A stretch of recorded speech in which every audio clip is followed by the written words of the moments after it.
Ito na ang aking avocado salad. So, ayan guys. So, syempre, hiwain natin ang mga ingredients natin gagamitin sa salad. So, syempre, ayan. So, maliliit lang hiwa natin cucumber, onion, tomato. Ayan. Pwede rin yung malaking tomato ang gamitin nyo.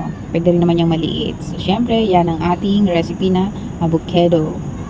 Yung avocado guys, ang sarap-sarap niyan. Kahit saang pwede mong gamitin ang avocado, pampalaman sa tinapay, gawin ice cream, ice candy, salad, etc. So yan guys.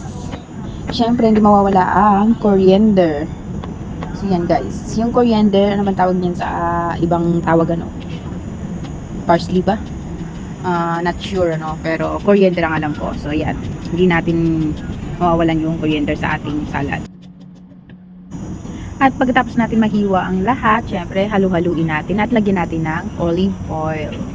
Pwede nyo dagdagan ng olive oil nyo, dami-damihan nyo kasi masustansya naman yun. Kunti lang kasi nilagay ko dyan, So, yan guys. At pwede nyo rin lagyan ng konting salt. Pwede rin wag na kasi mas masustansya kapag ganyan lang. So, yan guys. So, diba? Sarap niyan. Guys, huwag nyo kalilimutan i-share ang aking video at thumbs up na rin or i-heart nyo na. Ayan. So nice. Maglagay ako ng konting salt kasi bet ko yung may konting salt. Tikman ulit natin. Ang sarap-sarap. Diba? Ang ganda na kanyang kulay. Ayan.